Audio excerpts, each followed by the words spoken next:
Intense Love, le nouveau parfum pour hommes et femmes by RG Cosmetics.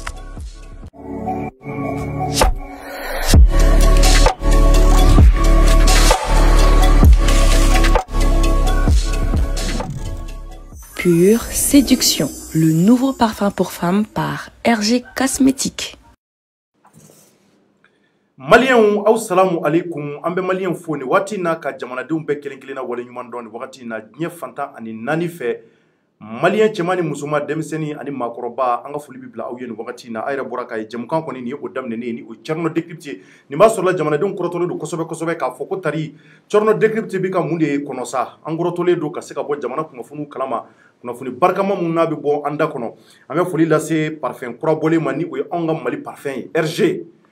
RG de anga mali parfum anga musu ngana do ngana mine ngana ale de wuli ka jo sabati ka se ka parfum do glan ka blaka foko ni on vana mali nga parfum yi ami nazara ta to duma mbaw bu la on vana ta RG de ni mali parfum gasa duma ye ni mbora fleuru duma una fleuru mun be ku kasa ka di ko dido bita u bo kaka mali yo kasa duma de fara nyonga ni nga se ka ke parfum kasa duma mbay ka to da ko RG ni anga muso ngana do ka parfum glani amba fo ali bi jamana dum ay do parfum RG fiel la de akasa ka di de ne re kasa ka di kosobe bi nya bonga bazen ka o de kasa keme ka nyere ka studio duma yin ka kasa mene bi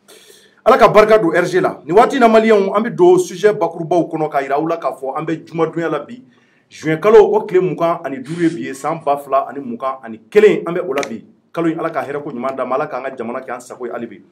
corno be fuli la se afana bawma dogokew an kanu ba feve bi kan laje nye fanta ani nani fe ambe u kelengilina fo ku wala nyuman don ule jani amba fo franci abiga ouverture media lebi yam fo la kaw u besigime kan laje bi dawda jaktina ka chedum ambu fo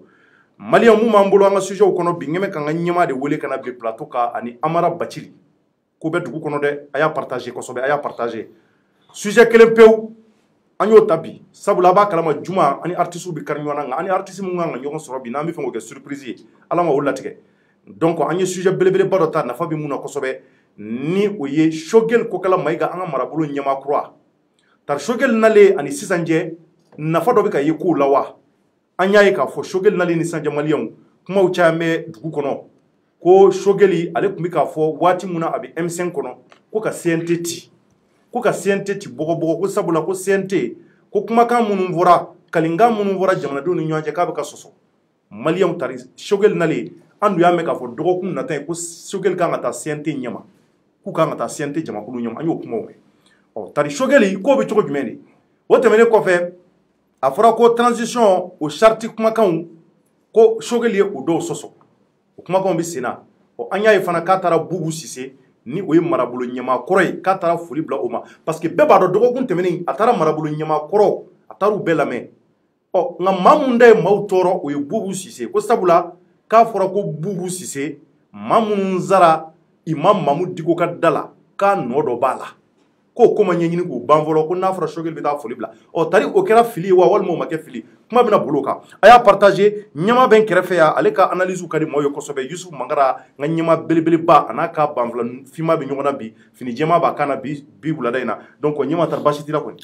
sumo ka di alhamdulillah ba foli kan men bi boloka nyeshi malion ma bi jëm koy mon yadam de nga foli be malien bela jede mo fenve sur le ouverture média kan Mali kono ani Mali ko kan aujourd'hui je suis en face de Amara Bachidi qui est un bon grand frère à moi mais foli la c'est afenema bismillah kene konna la nga foli be chorno fene ani équipe technique mo fenfe be salu ko la je profite de l'occasion pour aussi passer un bonsoir à mon frère Ibrahim Dia dans les bras Turquie Ghana Istanbul donc allez faire jadi Istanbul ah exactement allez to ngari de atoko kali mena ça dit que allez dugu dumo de la so ka basen baw do akara ko so be wa ala ka barka quelqu'un qui est très actif à Istanbul malien chama messe no aga de be la suma ko so be voilà donc nga foli ba le fene ala ka jamme ngoro ni Amara Bachili Amara Bach ambe Amara fo wala nyman don ale mu kuma mancha ga critiqueu de bale talaka cha ko so be Amara sungo wa kene ko ni goshili ani goshili toi c'était son il suffit déjà il faut déjà et moi on est de la même famille ah vous êtes de la même famille en Békli d'accord be dugelen dewi la famille dia Barlabougou la famille dia Bokura Békli d'accord et bon ne be malion befo al samba fo malion yo ku nyele u ɲɛla bi halisa an ka ɲɛ yɛlɛ maaw ɲɛ yɛlɛlen mɛna dɛ i fo ka curu wa ɲɛ yɛlɛnw tɛ kelen ye o n'a fɔra ka ɲɛ yɛlɛ a ma fɔ k'a dayɛlɛ ka kali da kɔrɔ dɛ komi ɲɛlɛlu ka hakili dayɛlɛ parce que nkalon ni tiɲɛ bɔlen don u k'u janto propagande la mɔgɔ minnu tɛ dugu ɲɛnɛ fɛ k'u janto olu dala kumaw la an ɲɛsin jamana in ka ɲɛta ma jamana in bɛ dingɛ min kɔnɔ an ka ɲini k'a bɔ o kɔnɔ o de ka gɛlɛn ni nin bɛɛ ye kosɛbɛ merci Amara n b'i yɛrɛ fo k'i waleɲuman dɔn i ka kɔrɔfɔ la an b'an ka sponsors fo k'u waleɲuman dɔn o fɔlɔ ye W7 ye Dabol C20 an b'a minbaw ni a feerebagaw fo k'u waleɲuman dɔn a kurabɔlen mun kɛmɛ o dabɔlen don jabɛtitɔw kama an bɛ foli bila W7 a baarakɛlaw bɛɛ k'u waleɲuman dɔn o tɛmɛnen kɔfɛ an bɛ foli lase Yarawali baarakɛlaw bɛɛ ma o ye taji mun bɛ yen ni ale de kɛmɛ sanbala ɲɔgɔn waati in na olu fana nana cɔrɔnɔ deke jukɔrɔma tonto bon anw de sɔn maaw ka na an jukɔrɔma tonto ten n'an ma taa k'o sɛgɛsɛgɛ an taara sɛgɛsɛgɛ k'a lajɛ est ce que anw bɛna Yarawali mun bɛ yen n'an n'a tɛgɛ bɛna don ɲɔgɔn bolo ka baara kɛ taji ɲuman don fɔlɔ wa Maliyɛn an y'a sɔrɔ taji lakika de don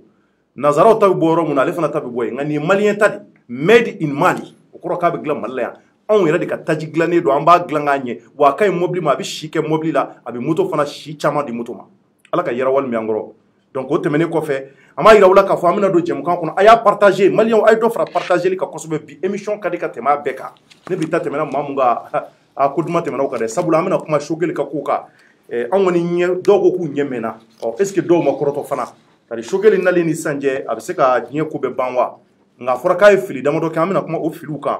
o tɛmɛnen kɔfɛ an bɛna kuma Bitugol kan Bitugol Maliyɛnw Bitugol aw hakili b'a la dɔgɔkun in kɔnɔ an kumana kan ne ni ɲɛma an bɛna segin ka kuma kan tuguni o ye sanu entreprise ba dɔ de ye o de ni entreprise wɛrɛ karime ɲɔgɔn na ni o ye an ka Mali entreprise an bɛ se k'a fɔ cogo min na sabula ko ninnu a kɔnɔ ka dun u ye sanu ɲiniw de kɛ o tɔgɔ de ko Big Little Mining o tɛ wa Big Little Mining an yɛrɛ bɛ ɲini kana se anglais la sa Big Little Mining donc o ni Bitugol olu de karime ɲɔgɔn na ko in kɛmɛ ka mɔgɔ dabali ba kɛmɛ ka jamana in minɛ a ko bɛ ɲini kana taa k'an bolo sabula entreprise ninnu ye bɔmɛ ni an ka jamana tɔgɔ ye nazara jamanaw kan a bɛ ka kɛ lagosi an ka jamana ma an bɛna ko tɔ bɛɛ basa bɛrɛ ci sisan a ka faamuyali sɔrɔ an bɛ don jɛmukan kɔnɔ Maliyɛnw ni waati in na an b'a daminɛ ni Choguel ko kala Mayiga ye Maliyɛnw a b'a dɔn M5 RFP jamakulu de wulila k'a fɔ ko Ibrahim Boubacar Keita ni o ye an ka jamana président kɔrɔ an ka foli bɛ bila an ka denbaya ni waati na sɛbɛnni kɔrɔ k'u dɛsɛra ko jamana ko don k'u dɛsɛra Isa Kajimi yɛrɛ ko ji de balannen don ko bouchon dɔ de kɛmɛ ka ji bala o bouchon in n'o ma ta ka bɔ yen ko ji tɛ tɛmɛ ko ji bɛ ka ca ɲɛgɛn kɔnɔ ni ji dun jara ɲɛgɛn kɔnɔ a laban bɛ bɔn a bɛ taa maaw ka chambre kɔnɔ a bɛ taa salon kɔnɔna na sokɔnɔ bɛɛ bɛ fa ji la a bɛ kɛ tiɲɛni ye ko bouchon fitinin mun bɛ yen k'o ye Ibrahim Boubacar Keita k'o de ka bɔ yen n'o kɛra ko Maliyɛnw bɛ lafiya sa ko ji bɛɛ bɛ jigin an b'o tile la bi tari bouchon in bɔra ji bɛ ka taa wa Choguel kɔni ani ka fara an ka politique maa caman kan diinɛ ɲɛmaa caman olu de wuli ka jɔ sabati ko fɔ ka IBK ta IBK kɔni dara nka nin sisan cɛ nin y'a kalo joli ye ko caman dɛmɛna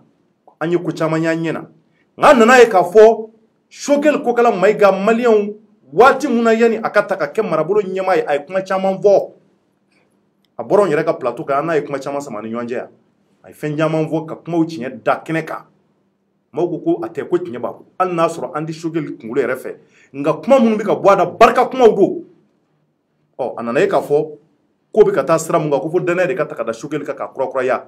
o sababu y'a to Maliyɛnw an ka sɔrɔdasiw minnu bɛ yen ni olu kɛmɛ ka jamana nunjuru ta kɛmɛ k'u hakili t'u yɛrɛ la ani ka maa gɛrɛw la maa minnu bɛ yen ko jamana hinɛ b'u la ani k'u bɛ se ka danaya da a tigilamaa kan u nana ye k'a fɔ jama dun bɛ Choguel kɔ M5 mɔgɔw ka Choguel u ye Choguel ta Choguel ta kun filɛ mais a talen ni sanjɛ an bɛ se k'a fɔ a ma kalo kelen sɔrɔ kosɛbɛ n'i ma fili dɛ n ma d'a la n'a y'o bɔ kosɛbɛ nka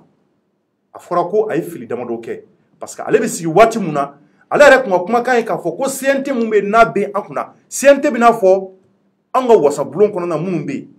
minnu bɛ wasabulon kɔnɔ yarɔ olu ye députés de ye wasadenw jama de bɛ voter olu ye ka kala filiw ye k'u sugandi u ka taa an ka kumakanw fɔ wasabulon kɔnɔ nka ko maa minnu bɛ yen kala ma filiw ye donc olu kɔni dalen don sɔrɔdasiw kɛmɛ k'u ta sabula association maaw b'a la politique maaw b'a la artistes b'a la minnu bɛ k'u da kan ka don jamana kuma la ka olu de sigi wasabulon kɔnɔ Choguel ka kuma tun y'a jira kɔrɔlen k'olu caman sigira ko a ma kɛ sariya kɔnɔ ko sariya sɔsɔra ko CNT kan ka ci ni ma fili a y'o de fɔ dɛ nka Maliyɛnw k'a sigilen ni sisan cɛ maaw ko tari ko tɛ ka bɔ a sira fɛ Amara bɛ n kɛrɛfɛ yan amara bi M5 na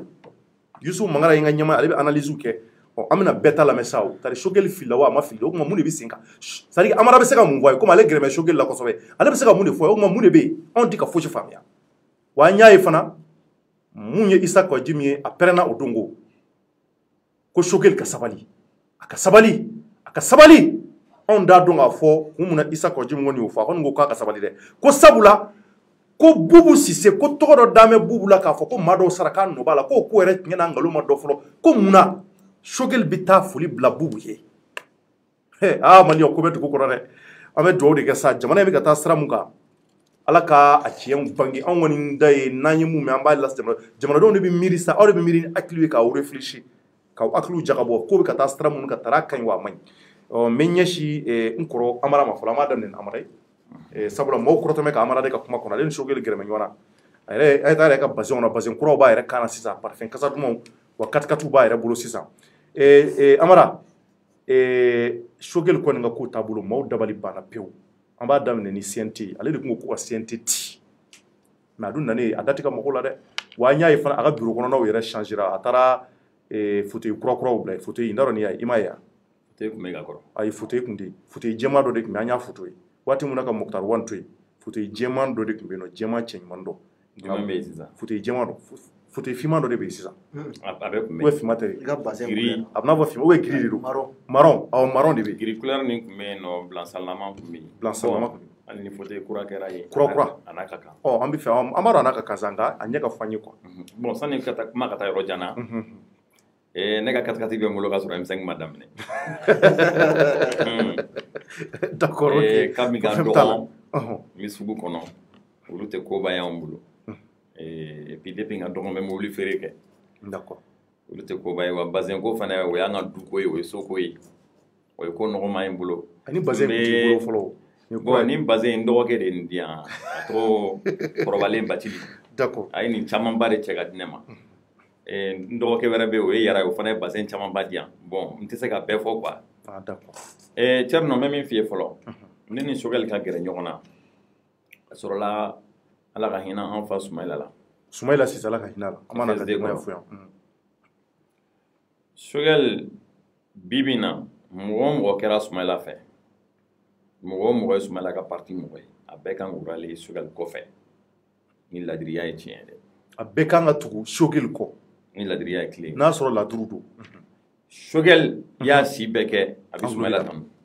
Sumayila ko kuma ka na M5 kɔnɔ Sumayila ka libération ka exiger M5 kɔnɔ Choguel don k'i da nɔrɔ a la pepewu Choguel don et puis o mɔgɔ ka dɔgɔ min ni Sumayila kun ka surun ka tɛmɛ Choguel kan o yɛrɛ bɛɛ ka bɔ yen Choguel ye FSD ɲɛma danga de ni Sumayila tɛ ale de bɛ yen Sumayila taara waati min bɛɛ tun ɲɛna k'a tɛna se ka FSD jɔ a sen kan a ye FSD wuli ka jɔ comme an ye FSD mɔgɔ ye mɔgɔ mɔgɔ bɛ FSD kɔnɔ n'i ye leader politique ye an ka bonya b'i yɔrɔ parce que an tɛna kɛ wulu fatɔ ye k'an b'an yɛrɛ kin ka tila ka wuli tuguni k'a fɔ ko Sumayila ka nali Ala y'o latigɛ a tɔ ye min ye o ye ka Sumayila kɛ président ye bɛɛ ye Choguel kɛlɛ o senfɛ nka an k'o bɛɛ bɔ yen ne ni Choguel ka tila ka gɛrɛ ɲɔgɔn na kosɛbɛ o kɛra M5 kɔnɔna ye n y'a fɔ ka tɛmɛ ne yɛrɛ ka courage ta M5 ko la Ala ni Choguel parce que c'est lui qui m'a encouragé ale de y'a fɔ an ɲɛna ko n'an y'an jija an ka laɲini bɛ sɔrɔ bon Choguel ye parcours min kɛ M5 kɔnɔna na a ye wulikajɔ min kɛ M5 kɔnɔna na ka M5 lase fo nin ma o bɛ se k'a expliquer mɔgɔw kɛlen bɛ ka juguya min ta k'a sɛgɛrɛ nin waati in na mais nin juguya nin si nafa t'a la parce que Choguel tɛna na mɛn ninnu bɛ min fɔ n b'a dɔn mɔgɔ min don u ka nin ko kɛta ninnu b'a la yɛlɛ de juguya wa juguya cogo di e bolo mɔgɔ de bɛ ka juguya kɛ ka ɲɛsin a ma mais juguya bɛ tɛmɛ jugungalon kan wa jugungalon cogo di u ye mun jugungalon da la jugungalon fɔlɔfɔlɔ an ka taa Kawjim fan fɛ Isa Kawjim wa yɔrɔ don min na Asimi ka investisseurs bɛ kɛ Kawjim ye Choguel tɛgɛ minɛ f'a a bɛ k'a mabalima ka tugu n'a ye ka yɛlɛ n'a ye sanfɛ o yɛrɛ génélen kun tɛgɛ b'a bolo a bɛ k'i teliya n'a ye Thierno hɔrɔnya ka gɛlɛn dɛ mais a man ka tɛgɛ minɛ est-ce que non i bɛ mɔgɔ min dɔgɔya i bɛ jugu kumaw fɔ a ma i den ka taa ka so kɔni mɔgɔw b'o kalama i to k'i den ka taa ka so o ti koba ye mais jama la tɛ ka a tɛgɛ minɛ ka tila k'a fɔ i b'a lagosi nkalon kan fɛnɛ kisɛ ninnu ka Ala ye barika min don Choguel la Choguel ye wulikajɔ min kɛ ka jamana in bɔ degun na n'i bɛ ka tagali ye wallahi ni ɲama ninnu ka juguya tɛ se ka foyi kɛ Sogɛl la u ye min fɔ CNT ko la hali bi an bɛ yɔrɔ min na CNT anw b'a cili ko kuma de la Sogɛl c'est le premier ministre de tous les Maliens Malien o Malien mana i ɲɛsin Sogɛl ma k'i b'a lagosi bi i bɛ Mali de lagosi Sɔrɔsiw n bɛ min fɔ Kaoudim n'a ka mɔgɔw ye u k'a faamu Sɔrɔsiw tɛ M5 mɔgɔw fɛ dɛ ni ko Sɔrɔsiw Asimi n'a ka clan u tɛ Mali fɛ u tɛ Maliens ka hɛrɛ fɛ u b'u yɛrɛ ka intérêt de kɔ n b'o yira na fɔlɔ d'abord u ye ministère fɛn fɛn ta mine énergie ani finance ministère giriman fɛn fɛn bɛ n'u y'a ta Thierno a kelen tɛ yen k'u ye min ta pour que jamana ka avancer a kelen tɛ yen u ye min ta pour que Mali ka bɔ nɔgɔ la wa a kelen dɔrɔn tɛ yen u ma min ta u yɛrɛ ka intérêt kama jamana bɛ se ka bɔ nɔgɔ la tan mais Sɔrɔsiw ko M5 traité cogo min a ma dogo mɔgɔ si la u ye M5 traité de tous les noms u ye M5 janfa ka ko bɛɛ kɛ mais waati min a gɛlɛyara u bolo wa mɔgɔ minnu b'a la k'a fɔ don o don ko Bandaw ni Mutarawa ye Faransi ka pion ye tiɲɛ don mɔgɔ tɛ se k'a fɔ k'olu tɛ Faransi ka pion ye mais Asimi ninnu fana ye Faransi ka pion ye dɛ u yɛrɛ damaw karala ɲɔgɔn na o kɔrɔ tɛ k'u ni Faransiw ko don ɲɔgɔn ma dɛ fo mɔgɔw k'o jateminɛ CNT min filɛ nin ye CNT Asimi ka jɛkulu de ye Asimi y'i sigi a ka bureau de kɔnɔ ka CNT dilan i ka kuma ci tigɛli tɛ dɛ i ko ko ministres taara k'u bila poste minnu na i fɛn k'a fɔ ko Asimi de nɔ y'olu ye Thierno o dogora mɔgɔ la wa mais a fɔra Sogɛl ko wa Sogɛl ye ministre hakɛ min ta o donnen don Sogɛl ma hali ministre tila ta Sɔrɔsiw de y'a mais mun bɛ jɛ k'a ta ɲɔgɔn fɛ de u tɛ jɛ k'a ta ɲɔgɔn fɛ Sɔrɔsiw ye dɔw de fɔ ko ministère dɔw bɛ yen k'u ka ministère don k'o ministère bɛ ka baara kɛ k'u ye ko dɔw entreprendre f'u k'o laban o ma kɛ ministère wɛrɛw ye dɛ mais n'o ma diya Sogɛl kan ka imposer an bɛ Mali ko de la o Thierno a t'i n'a fɔ n'a diyara Sogɛl ye n'a ma diya Sogɛl ye lorsqu'on est premier ministre là c'est le président qui te nomme ni président y'i nommé a fana b'a fɛla de f'i ɲɛna i n'a fɔ ministère hakɛ min b'u bolo n'u bɛ k'a fɔ ko c'est sensible ou bien n'u bɛ k'a fɔ ko c'est primordial u b'o o ministère de f'i ɲɛna i bɛ tali kɛ ka tɛmɛ o kan Sogɛl ma i tɛ tali kɛ ka tɛmɛ o kan Sogɛl ma dogo a na dɛ Sogɛl y'a fɔ bɛɛ ye ministère min b'ale bolo ka taa c'était entre 11 et 13 ministères sur les 25 tu vois sur les 25 bon ministère minnu bɛ yen ni jamana nima yɔrɔ dɔ Sɔrɔsiw kɛlen bɛ k'u gulon o bɛɛ la jamana tɛ se ka dilan o kan kan dɛ u tun k'a fɔ k'u bɛ u gulon défense ni sécurité la hali o yɛrɛ fɛnɛ a ka jateminɛ di ɲɛma jɔlen na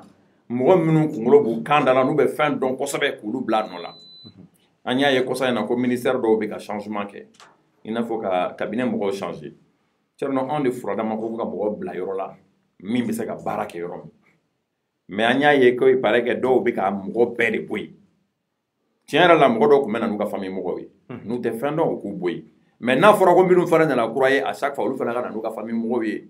o ye ko wɛrɛ ye mais an ka segin ka na sujet ninnu laban ye mun kɛlen bɛ ka kuma caya tile fila in na Sogɛl ko mɔgɔ dɔw hakilinata ye min ye munna Sogɛl kɛra premier ministre olu ma k'a ye ou bien munna Sogɛl kɛra premier ministre ye olu tun bɛ fɛ min ka k'a ye walima olu ka côté fan dɔ mɔgɔw ma k'a ye adamaden dɔw bɛ yen kabi M5 daminɛ fo ka taa fɔ ko IBK binna olu bɛ ka M5 kɛlɛ IBK bin waati fana u y'a don dɔw fana da ko k'a fɔ ko M5 sara pour que k'u sago sɔrɔ o bɛɛ bɔra nin sɔrɔsi kelen ninnu de da o mɔgɔ kelenw bɛ u ka baara la hali bi Kaoudim bɛ œuvre min na tan a ma dogo mɔgɔ la Kaoudim fɔlɔlama tun b'a fɔ ko a tun bɛ fɛn fɛn fɔ mɔgɔw ma an y'a fɔ ye ko Diko de tun b'a bila la e yɛrɛ ne sɔsɔ yan mais Kaoudim yɛrɛ da tilala k'a fɔ tuguni k'ale tɛ fatɔ ale tɛ lalɔma ye ko n'i y'ale ka kuma fɛn fɔ k'ale bɛ bila la de o b'a yira ko bi Kaoudim Asimi ils sont des mèches Kaoudim y'i jɔ k'a ka parti kirikara ye mais a jo bɛ Asimi la o a bɛna sɔrɔ kana fɔ parti kirikara parti ye parti de parti kirikara ye parti kirikara ye parti ɲamanama ye parti ɲamanama parti yɛrɛ tɛ association fana tɛ mɔgɔ minnu ma se k'ale ta mɔgɔ kunbɛ aéroport la ka taa mɔgɔ kun aéroport la mɔgɔ kun bɛ aéroport la non mɔgɔ ma taa wa don min o bɔra ka taa boulevard san de y'a tiɲɛ wa jama kun i y'o fɔ i ni Isufu y'o sama sama ni ɲɔgɔn cɛ mais san de y'a tiɲɛ a don ne yɛrɛ kun bɛ kɛnɛ kan wa jama kun bɛ aéroport la a ko taara ka da san kun mais jama ba de kun bɛ a fɔra i ɲɛna ko 16h17 o y'a sɔrɔ mɔgɔ 7 kun tɛ bon o bɛɛ ye kuma wɛrɛ ye an ka tɛmɛ o yɔrɔ kan Asimi ni Kaoudim bɛ ɲɔgɔn bolo d'abord mɔgɔ dɔw ko Kaoudim tɛ k'a jɔyɔrɔ sɔrɔ Kaoudim jɔyɔrɔ ko tɛ o hakilina sugu dɔw de bɛ Asimi na n'a mɔgɔw bɔ a kun na a bɛ kɛ problème ye yarɔ Asimi bɛ ka dawula de ɲini kolo kan i b'a photo ye fɛnw kan ni fɛn o fɛn bɛ kɛ ne bolo tɛ c'est la réalité qui est là sous nos yeux an kan k'a ye k'a dɔn donc maintenant Assimi be fɛn o fɛn boloda hali ɲamancɛ i ma ye Assimi photo baraba de kun bɛ mais a photo man mais kan a photo bɛ mun ɲini mais il est le président de la transition mais le président de la transition il est le président de la transition a photo de bureau kɔnɔnaw la ka ban wa qu'est-ce que sa photo va faire là-bas ministre mais de l'environnement ale tɛ ministre ka ɲɛmaaba ministre ka ɲɛmaaba ye Sogɛli de mais o mais Sogɛli fana ɲɛmaa dɔ ye ale n bɛna laban ye o ni nin tɛ ɲɔgɔn ɲɛ sira la ɲamancɛyɔrɔ la ale photo bɛ yen i b'a ye ala photo bɛ panneau kan o bɛɛ ye dawula ɲinini ye n'ale ye ko min labɛn ka photo bila yen n'a m'o dawula sɔrɔ n'o o veredi bɛ ka da Sogɛli kun n ka nin kuma ye lamɛn dɛ très bientôt i bɛna fɔ n ye ko n bɛ ka kuma min fɔ ko tiɲɛ don tan don parce que i bɛna preuve ye maintenant que o veredi bɛ ka da Sogɛli kun o kɛlɛyani bɛ Assimi na donc Assimi ka yogorokɛba ye min ye n'a b'o bila ka mɔgɔw dénigrer o de ye Kawji min ye an kana ɲɛ ci nin yɔrɔ in kan dɛ Bandaw ni Muktar Wan Sanu ka taa ni yɔrɔ la mais Bandaw ni Muktar Wan Sanu ka taa bi jɔnya mais ni Sogɛli ye ɲumanya mun kɛ n'a ɲɛna jɔnni b'a tɔgɔ diya sɔrɔ je te pose la question mais o ye mɔgɔ minnu b'a dɔn k'a fɔ ni Sogɛli ye ɲumanya kɛ k'olu b'a tɔgɔ ban sɔrɔ waati min na Bandaw ni Muktar Wan ma taa question jaabi non mais question segin a kan i ka poser n ko ni Sogɛli ye baara ɲuman o baara ou bien ni ministre ninnu kelen kelen ye baara ɲuman kɛ jɔnni b'a tɔgɔ dumanw sɔrɔ jɔnni ni jɔnni b'a tɔgɔ duman sɔrɔ a fɔlɔ tɔgɔ duman ni min ye baara kɛ e de b'a tɔgɔ ɲuman sɔrɔ a nafa kɔni maliyɛnw bɛɛ de b'a sɔrɔ maliyɛn bɛɛ b'a sɔrɔ mais i bɛ ka kuma yɔrɔ min tigɛ na n b'o yɔrɔ f'i ɲɛna o i yɛrɛ y'o jateminɛ kɛ ka tɛmɛ waati min Bandaw ni Muktar Wan tun bɛ yen kalo kelen ɲɔgɔn san don ka taa Kawji min de bɔra a b'u tan don o don a bɛ manamanakan fɔ jɔn de y'a bila la i miiri bi i b'a tigi dɔn Kawji min tun bɛ bɔ k'u lagosi a bɛ diɲɛ kuma bɛɛ f'u ma jɔn de b'a bila la cari n'an ma hakili walawalan tɛ tu sais erreur kelen bɛ kɛ siɲɛ kelen a bɛ kɛ siɲɛ fila a bɛ kɛ siɲɛ saba a bɛɛ la an b'a fɔ erreur kɛra an t'a ɲɛ yɛlɛ ka tiɲɛ a tɔ bɛ k'an nɔ ye dɛ Amara an bɛ ɲininkali mun na o ye CNT de ye CNT bɛ ci waati ci CNT ko kuma ne y'o de f'i ɲɛna hali bi a b'anw da la CNT bɛ ci parce que e ko CNT taara ko Sogɛli b'a ci n bɛna le sa i ko CNT ko kuma n bɛna a ɲɛ f'i ye ka ɲɛ n b'a ɲini fɛ fana i k'an to yen n ka kuma développer ka ɲɛ a komi i bɛ ka munumunu kojugu de non munumununi e de bɛ k'an bila la parce que à chaque fois que i bɛ n ka kuma tigɛ an bɛ taa an yɛrɛ bila kuma wɛrɛ la CNT cili ko kuma a tɛ se ka bɔ anw da dɔw ko CNT ka élargi CNT tɛ se ka élargi sɔrɔsi 60 ko de bɛ CNT in kɔnɔ yen nɔ u bɛ mun na yen n y'o de fɔ n bɛ k'o kuma fɔ i ye n ka kuma tigɛ ka bɔ n da Assimi ka fɛn dilannen de ye CNT Assimi y'i sigi a ka bureau de kɔnɔ ka mɔgɔw ta u ka tewulila u ka cidenw k'olu dama dama ta mɔgɔ si t'u la min bɛ yɔrɔ dɔ représenter ou bien mɔgɔ min bɛ mɔgɔ dɔ représenter u ye dɔ ta artistes kɔni na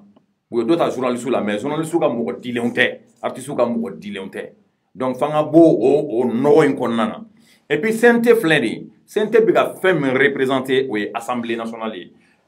e ni ala na kira cɛ sɔrɔsi k'e nin lajɛ jaw nin bɛ se ka assemblée président ya représenter min jɔn de y'a bila yen jɔn votera ye CNT mɔgɔ minnu bɛ yen nɔ jamana kunkanko kuma jamana kuma sɛbɛnw de bɛ fɔ yen tu penses que jamana kuma sɛbɛnw kan ka tɛmɛ ninnu ni ɲɔgɔn cɛ yuruguyurugu la ten o kuma sɛbɛn ninnu nafa bɛna kɛ jumɛn ye CNT tɛ se ka to yen cogo si la mɔgɔ bɛ min fɔ ko Sogɛli tun bɛ k'a fɔ ko CNT ka ci maintenant Sogɛli tɛ ka fɛn fɔ mais Sogɛli ni ninnu ye ɲɔgɔn ye discussion de la les urgences étaient là et revendications tun bɛ yen o ye mun fɔ Sogɛli ɲɛna tu sais les discussions politiques là compromis de bɛ kɛ i bɛ dɔ ta i bɛ dɔ bila au final a bɛ bɛn fɛn dɔ kan o ye mun fɔ Sogɛli ye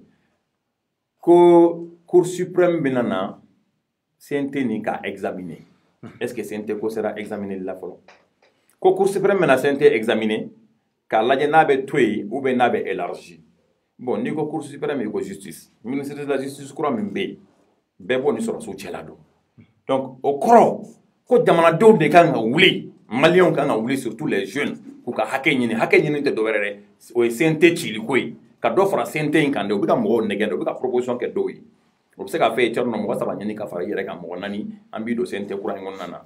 o kɔrɔ ye dɔrɔn juste pour que i ka sɔn a ma n'i dun sɔnna a ma hali n'i ma ta bilen o t'olu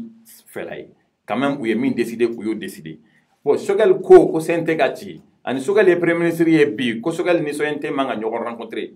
mais ça c'est des choses qu'on doit même pas évoquer parce que kuma kalaman tɛ quoi Sogɛli ko a ka ci o Sogɛli ye délai dɔ fɔ aw ɲɛna k'a ka ci délai min na wa ou bien Sogɛli ko k'a ka ci o kɔrɔ Sogɛli ka sariya sɔsɔ wa mɔgɔw bɛ ɲinɛ min kɔ Sogɛli b'o fɔ waati min na Sogɛli tun ye M5 ɲɛmɔgɔ ye halisa M5 ɲɛmɔgɔ don dɛ mais bi Sogɛli ye premier ministre min ye M5 ka premier ministre de maliyɛn bɛɛ de ka premier ministre don a diyara min ye a ma diya min ye maliyɛn bɛɛ de ka premier ministre don ça c'est vrai D'accord, o kuma faamuyara mais ɲɛsi ɲɛma ma ɲɛma i bɔra ka Amara ka kɔrɔfɔ lamɛn CNT ciri ko kuma na a ye mun fɔ i sɔnna kɔrɔfɔ ninnu ma kɔni ou bien i fana ka laɲini mun y'a ko la. Bon, tu sais, dans un débat, chacun a ses arguments. Bɛɛ n'i ka hakililaw don. Bɛɛ n'i ka hakililaw don. Moi, je comprends Amara. Il est logique dans son raisonnement. Hein. Voilà, parce que c'est normal que Choguel bɛ acte minnu poser Amara k'a dɛmɛ. C'est normal parce que oui, kɛlɛ kɛ ɲɔgɔn fɛ. A ka leader ye Choguel ye. Choguel ye u ka tɔn ɲɛmɔgɔ ye. Donc c'est normal. Mun ye CNT ko ye, peut-être là où je ne suis pas d'accord avec Amara. Amara ko ali sini kulu ma sɔn CNT ka légitimité ma. Effectivement, Amara ye kuma min fɔ, le CNT n'est pas légitime. Ne yɛrɛ y'a fɔ plateau kan, n bɛ tila ka segin a kan. Et puis CNT tatɔ la charte a été violée. Charte violée la yɔrɔ mun na an y'olu bɛɛ fɔ plateau in kan, maliyɛn bɛɛ bɔr'o kalama, ma se an k'an da l'o la tuguni. Mais n bɛ hakilila jigin kɛ rapidement. An ko mode de désignation na mɔgɔ minnu taara Amara yɛrɛ y'a da don la a ko Asimi ye terrorilaw bɛɛ wele ka don a la bon ne t'a dɔn ni terrorilaw don mais n kɔni b'a dɔn mɔgɔ caman donna a la vraiment ne kɔni ne m'u nafa ye CNT kɔnɔna la donc clé de répartition o tɛ dɔwɛrɛ ye u b'a fɔ ko jɛkulu o jɛkulu bɛ yen nɔ ko olu mɔgɔ hakɛ dɔ kan ka kɛ CNT kɔnɔna la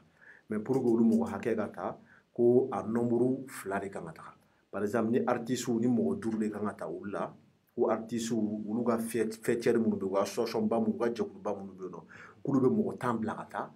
donc ko président yɛrɛ ani vice président ko olu b'a lajɛ o maa 10 cɛla ka kilancɛ sugandi mais an y'a ye k'a fɔ mɔgɔ caman y'a yɛrɛ sɔrɔ CNT kɔnɔ ka sɔrɔ hali u t'a kalama caman yɛrɛ ko olu tɔgɔ ye liste kɛ ka sɔrɔ ko hali u ma taa ka taa u m'u ɲininka ils ne savent même pas par quel biais par quel chemin ils se sont retrouvés, par quelle voie ils se sont retrouvés au CNT. Donc ça montre qu'au sein du CNT, il y a de la cacophonie. Et puis, en CNT, beaucoup de dossiers de défend, ils les défendent très mal. Donc, il y a des charia qui sont dans proposition de charia qui sont là. On voit que ce sont des gens qui ne sont vraiment pas avertis parce que vous êtes priorité. Donc, il y a un gros problème au sein du CNT. Donc, je suis d'accord avec Amara quand il dit que le CNT est illégal et illégitime. En haut, comment faire non, Malien bebora kalama. Mais là où je ne suis pas d'accord avec lui, c'est qu'eux ils continuent de dire que le CNT est illégal et illégitime, que le Cour suprême saisit pour que le CNT au bobara là, au dos vers la proposition que le CNT a élargi. Mais malgré tout, Choguel quand même est parti rendre visite à Malik Diaw, qui est le président du CNT. Il photo après, je vois que Choguel doit passer devant le CNT pour présenter son DPG, sa DPG, pardon, nous y a la déclaration de politique générale. Bon, nous, quand tu trouves que quelque chose est illégal et illégitime, même si je suis d'accord qu'il y a la réelle politique, mais tout faut plateau, il faut arrêter là débat bon, il faut que Jeff revienne sur terre, parce que la réelle politique, ça impose certaines choses. C'est-à-dire que niveau opposition, la réalité d'Obenon, il est beau carrément figana fangala. Ni dans la fangala, quand tu es confronté à ce genre de réalité, tu te rends compte que finalement tout n'est pas facile. Et tu te rends compte aussi que ni dans la fangala, faire d'Obenon, il va quelque chose, il fait la tête. Donc il faut que Bego fasse même mon opposition là, n'a eu comment chaman fort, n'a eu fanga sur le domaine chorno avant poursuivre.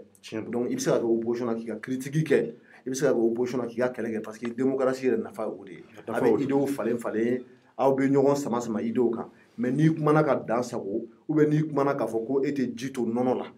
a cɔrɔno ni nana fanga la bi u b'a fɔ fɛn min ma ko var tɛ dɔwɛrɛ ye c'est à dire que ni action tɛmɛna u b'a lasegin kɔ ka taa lajɛ vidéo la var bɛ mɔgɔ caman rattrapé dɛ donc var kɔni caman ye Choguel rattrapé bon Amara fɔ cogo min na tiɲɛ na ne ka premier ministre don malien bɛ ka premier ministre don je sais qu'il a beaucoup de talent. Je sais que c'est un intellectuel confirmé. Baro m'a fait jamana en profondeur, en long et en large. A erreur d'amadonike. Bon, vraiment, erreur nous m'a suivi. Mais Alissa, pour l'intérêt suprême de la nation, à partir du moment que Choguel est déjà là. Aïe, mon erreur. Bon, tchorno. Tu as une erreur d'amadonike. Erreur tu mets. Bon, mais quand même, Nico, oui, n'y a pas de jézel. Il y a le doni. Il faut que don. Il y a le rifane. A faut que n'y ait un globila. Aïe, mon erreur. Ni be opposition là. ni kuma caman fɔ n'i nana fanga la a b'i rattraper Choguel ko ko le CNT est illégal illégitime mais a bɛna taa ka déclaration de politique générale présenter o ɲɛna bon ne kɔni bolo normalement n'i bɛ fɛ ka logique dɔ suivre j'ai dit malgré les compromis malgré la réelle politique maliyɛnw kɔni ɲɛ b'i la parce que i y'a kuma fɔ kunun bɔ ni e ko ko fɛn mun ko a ma sigi sariya kan c'est pas normal i ka t'i ka déclaration de politique générale kɛ o ɲɛma. Ou est-ce ka bɔ ka explication dɔ k'e bolo wa? Bon, je pense que Amara est bien averti, il va peut-être répondre à cette question. O ye kelen ye. Bon, filanan fɛnɛ la n tɛna n da maga Choguel ka erreur bɛɛ la parce que vraiment moi an bɛ wagati min na fɔ sisan nɔ on est au début du de l'après deuxième coup d'état. Le début de l'après ko coup d'état filanan mun kɛra o tɛmɛnen kɔfɛ fanga kura mun sigira an b'o daminɛ la. An b'o daminɛ la. O maliyɛnw kan k'u tɛgɛ fara ɲɔgɔn kan. M'a fɔ ko critique bɛɛ ka dabila dɛ mais bɛɛ n'i ka ko kɛcogo don. Franchement, Tchorno, ne tɛna Choguel critiquer kosɛbɛ pour le mettre en difficulté. Vraiment, mɔgɔ caman bɛ yen nɔ minnu bɛ ka critiquer déjà. An bɛ démocratie la Tchorno, c'est normal. Ka Choguel fɛnɛ to kɛnɛma opposition na, Choguel ye critique caman kɛ dɛ. Donc maa minnu bɛ ka critiquer, il faut les comprendre. C'est ça, ce sont les débats d'idées, c'est ce qui fait avancer la démocratie. Mais je ne suis pas dans cette dynamique et je ne vais pas les critiquer. N t'a critiquer kosɛbɛ. Je suis toujours en observation. Mais n ka kuma bɛ laban yɔrɔ min bolo, n'i bɛ me permettre, vraiment, n bɛ se ka kuma caman fɔ Choguel kan dɛ. Mais je préfère rester serein. Je ne veux pas les critiquer. C'est contradictoire. C'est contradictoire. Parce que nous avons ma faut que charia potene mais au lieu de vous tenir chez vous ma ko bou de me fanga la wati bon ani M5 déclaration chamaye ou be forçati accusé au go ka wati ko ma ere kunte gouvernement na ko na pour premier ministre là donc indirectement ou ya ira ka foko al ne bou ma ordre di qui c'est ka chi mais bou on le fait do kala oui il be ga refina accusé ko bou ni il be ga de fanga la donc a fara ko solution te bou ko solution te ibeka bolo ugo ko ni bou ni ibeka to no ko mali rebe na tunu ka bo carte la tout dien kono ni ko kibita bo premier ministre be ko inclusivité c'est normal mais ugo ko solution te mo bolo ugo ko mo yito fanga la ko mo ngam saban sara bon moi je pense que qui est de là pour M. Choguel. Non, j'ai dit M5. Mais c'est pas le M5 Choguel. Mais Choguel est le président du oui, mais les déclarations de Choguel, du M5 là, c'est pas Choguel forcément. Oui, mais Choguel c'est l'ensemble des membres. Mais Choguel signe, Amara. Choguel est signataire. Même s'il signe, c'est l'ensemble des membres. Oui, mais quand il est signataire, c'est qu'il n'a pas là. Mais même dans les déclarations, ils n'ont jamais prononcé le nom de Boubou. Non, mais quand Choguel signe, ça veut dire que Choguel est d'accord avec oui, mais il n'y a jamais eu le nom de Boubou dedans. Non, mais ils ont dit que le premier ministre, on a un premier ministre en poste, on a un président de la République, que le gouvernement a démissionné. Tu vois, le premier ministre, je l'ai à l'époque. Na amara jame fera no gonte fera Choguel critique mais na amara jame bonni M5 na communiquer ya makala. Bon, il sait bonni ali sabaye ka bekala. Non, pour le moment bon OK, donc dans le communiqué là, il est dit que gouvernement est en place, Mogo Mougan Saba Sara, Forsati Bora, donc premier ministre de Beno, président Beno ou ka bon ou ga nyefo donne ordre dit pour que Forsati ka kisse. Mais je suis d'accord avec toi. Mais on m'a accusé quand même. Bon, Tchorno, au courant mouné. Je pense qu'il y a un climat de la responsabilité city. Oui, oh, bon, ok. Bon, quelqu'un qui est responsable même en partie de la mort de 23 personnes, quelqu'un qui n'a pas de solution, pendant 7 ans, il y a une solution table, qu'on a trop fait la com Mali disparaît. Ou le premier ministre là-bas, ou il y a un bouga, ta, coup de fait ka bouiller. Bon, ne boule tika boule ka sauter qui m'a ko, il va conseiller ni au fait. Vraiment, pour moi, ça a été maladroit. Choguel ne devait pas aller voir. Parce que l'inclusivité ne veut pas dire tout le monde quoi, à tout prix, non. Inclusivité ne veut pas dire tout le monde à tout prix. Moi, j'encourage Choguel, je le soutiens, je veux qu'il aille droit au but. Réforme institutionnelle, réforme électorale, et insécurité qu'elle est liée, vie chère qu'elle est liée, et stabilisation à front social. Il y a un thème que vous avez fait un tourne au Nyanaboli. Bon, vraiment, Choguel est donc folie là. Ani tche ani baraji. Non, c'est une lada du tout. Ou ailleurs franchement, aïe lada a haboto kosobe. Donc, à gagner ce dossier. Même si le conseil de l'Odin Kourga, Amarama, a fait Choguel Yana, Amara, Choguel Guinéchi, Barama, ça a double folie là. Vraiment, donc la folie là. Barabeke de quelle heure à quelle heure?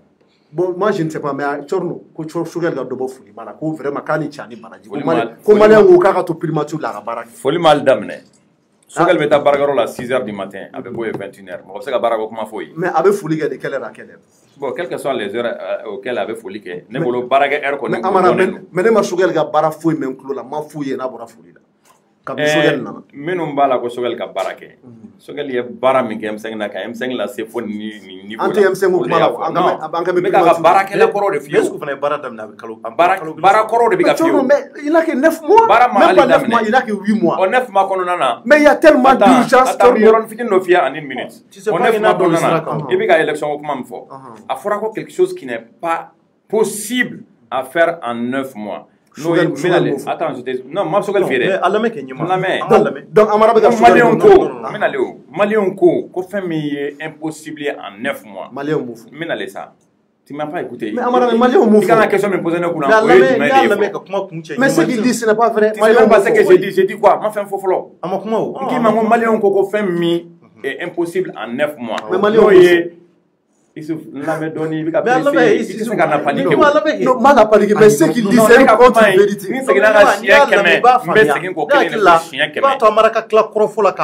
Malien ko fait min te se ka kɛ 9 mois kɔnɔ n'o ye organe unique et indépendant ye ka élection organisée. Sogɛli y'a yira en 5 jours que c'est possible. Mais Amara, i ko Malien ne m'a fɔ. Ne ko Malien minnu b'a organiser olu de ko don. E mana ɲininka la o. Attends, il y a des experts qui l'ont dit. Quel expert? Le gouvernement Mokhtar Wane u ko ko organe unique indépendant tɛ se ka kɛ u y'a fɔ CEDEAO ye CEDEAO taara ni a rapport yɛrɛ u nɔfɛ ka a kuma tɛ se ka ɲɛnabɔ en 9 mois. Sogɛli ye expert wele minnu yɛrɛ kun ko k'a tɛ se ka kɛ ani CENI mɔgɔw en 5 jours u ye résultat de Sogɛli ma k'a bɛ se ka kɛ 5 jours dɔrɔn tile 5 u ye résultat d'a ma. Sogɛli ka baara ko kana douter o la fiyewu. Tu sais au Mali là an bɛ kuma minnu mɛn de gauche à droite a b'an na douter a b'an bali ka an ka vision braquer objectif kan. Sogɛli ka baara ko kana douter o la fɛn kelen min bɛ se ka kɛ Sogɛli ka baara ko la fiɲɛma yɔrɔ ye o ye sɔrɔsiw kɛlen bɛ k'u baser ministère minnu kan n'o ministère ma bila Sogɛli ka bila la u t'a ka contrôle la o de bɛ se ka kɛ problème ye. Bon en ce qui concerne le CNT ko Sogɛli ko CNT ka ci k'a bɛ tila ka taa ka politique générale kɛ yen nɔ Issouf. Ça c'est le fonctionnement de l'État. Du moment où Sogɛli est premier ministre là, c'est pas ce qu'il veut hein, mais c'est ce que l'État demande qu'il fait. O kɔni o jɛlen don. Sinon ni ye ne yɛrɛ ɲininka ne b'a fɔ le fait que Boubou ka ko man bon de ma. Sogɛli taara Boubou fɛ yen mun na non a man ka taa. Mais Sogɛli ko k'a bɛ taa premier ministre bɛɛ fɛ premier ministre kɔrɔ fɛ yen. O m'a fɔ ko minnu kun ka ɲi ani minnu man ɲi dɛ. O m'a fɔ fana mɔgɔ sara minnu nɔ la ou bien minnu ma responsabiliser non. Attaque ye mun de? Mais attaque ye min ye o b'a ka organigramme de la. Oui mais attaque ye mun ye? A nafa ye jumɛn? Bon nous même anw yɛrɛ de ko ten. Mun nafa b'o la? N bɛna le ye ɲininka n bɛna ɲɛf'i ye. Nafa min b'a la. Nafa min b'a la. An ka jɔyɔrɔ kɛ ka tɛmɛ yan. Ale bɛ yɔrɔ min bi. Mun nafa b'a la? Non ale bɛ yɔrɔ min bi. Olu tɛ tɛmɛna yen fɛ. Non pose mais non a mun nafa b'a la? N bɛna nafa f'i ye sa. C'est-à-dire que c'est une considération. Oui. Non n bɛna nafa yɛrɛ f'i ɲɛna fɔlɔ. Nafa jumɛn bɛ se Malien? N bɛna nafa yɛrɛ f'i fɔlɔ. Sogɛli kuma kan. Sogɛli ko minnu tɛmɛna. Bɛɛ ye kelen ye. Bɛɛ Malien bɛɛ ye kelen. Non Sogɛli ko minnu tɛmɛna. N'aw yɛrɛ o nafa jumɛn bɛ se Malien ma? I se bɛna ɲɛf'i sa. Sogɛli ko mɔgɔ minnu tɛmɛna. I fana ɲɛ b'a vraiment. A m'a fɔ caméra la dɛ a y'a fɔ bamanankan na. A ko mɔgɔ tɛmɛna gouvernement fɛn fɛn tɛmɛna le premier ministre la ko mɔgɔ kelen t'u la min ma baara kɛ k'i bɛ se k'a fɔ dɔ de ka baara ma se a dan na. Donc le fait qu'ale premier ministre kura nalen ale bɛ taa bɔ premier ministre nin bɛɛ ye ka ɲini a bɛɛ fɛ a bɛɛ ka na u bɛ se ka min kɛ faso jɔko la o k'o kɛ. Donc solution bɛ Boubou bolo. Hali ni mɔgɔ min kɔni i kɔni b'a dɔn. Amara solution bɛ Boubou bolo. Non solution b'a bolo solution t'a bolo le fait k'a fɔ ko premier ministre kɔrɔ bɛɛ a tɛ se ka dɔ ta ka bɔ a la o. Ayi mais olu de ko ko solution bɛ min bolo non a m'a fɔ ko solution bɛ minnu bolo a ko de dɔrɔn ko premier ministre kɔrɔ bɛɛ u bɛ taa bɛɛ fɛ yen. C'est vrai. K'a bɛɛ wele ka na. Nafa jumɛn b'o la? Nafa min b'a la au moins expérience fitinin min n'u y'o sɔrɔ ani gɛlɛya fitinin min n'u y'o sɔrɔ ani blocage min n'u y'o sɔrɔ u na se k'o ɲɛfɔ a ye. Ça c'est mais souvent kɔni o kuma banna ka ban. Hali ni e ye dɔɔnin kɛ primature la ka kale. Sogɛli ye nin min kɛ tan Sogɛli kan ka féliciter de. Anw de ko yan nɔ ko IBK nana ko IBK ye président ye a waati ko IBK ma président kɔrɔsi consulter. Maintenant que quelqu'un est venu qui est premier ministre avec ta premier ministre kɔrɔ consulter ko mun na k'o bɛ k'o kɛ. Normalement Malien ka ɲangara de fɔ Sogɛli kun nin na a y'a kɛ parce que il veut pas faire toutes les erreurs. Donc on va fɔ les personnes qui ont plus d'expérience que toi là qui sont passées devant toi ni ser'u ma ka conseil ta u fɛ hali n'u ma taa sira yiri la u kɔni bloquera yɔrɔ min n'o yɔrɔ yiri la mais mɔgɔ i b'a dɔn Mali ko furadama de y'o ye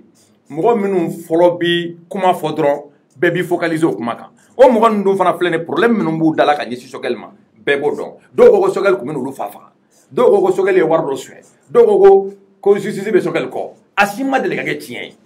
Nous des fois, il y a un Sogel Tini, la main, Sogel Hakitina. Ou toi là, toi qui es là, Issouf,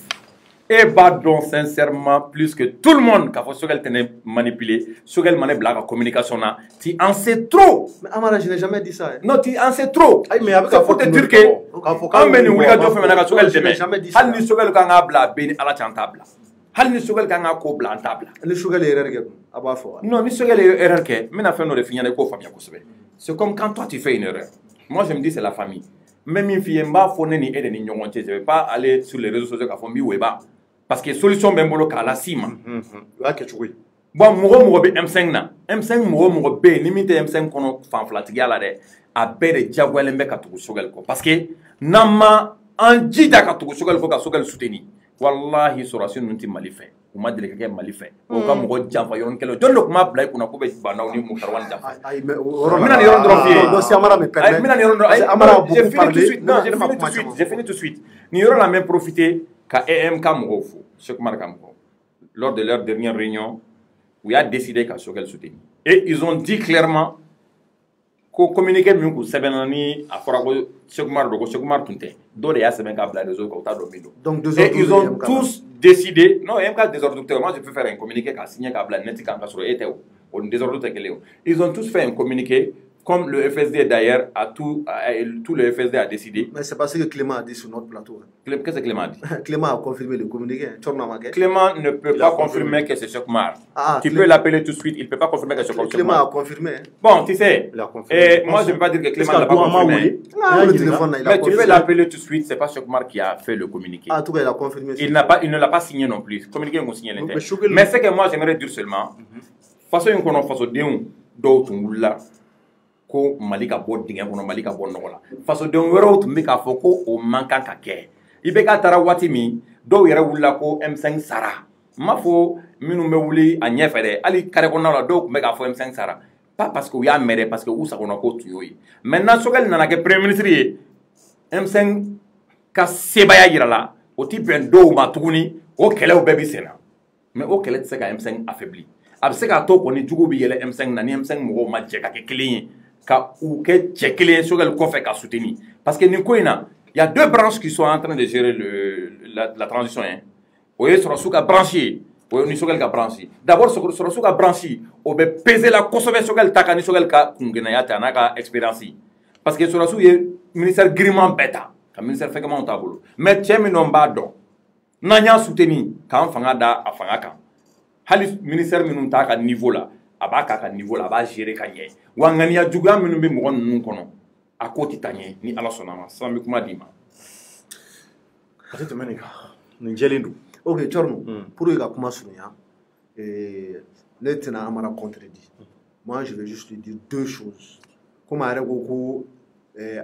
si c'est la famille a tɛ wayibali kɛ je suis d'accord avec lui o de ye hɔrɔnya ye donc ale ye Sogɛli kɛrɛfɛmɔgɔ ye lui il a accès à Sogɛli plus que beaucoup de Maliens parce que u ye kɛlɛ caman kɛ ɲɔgɔn fɛ u bɛ jɛkulu kelen kɔnɔ ne b'a fɔ Amara ye n ko a ka fɔ Sogɛli ɲɛna k'a fɔ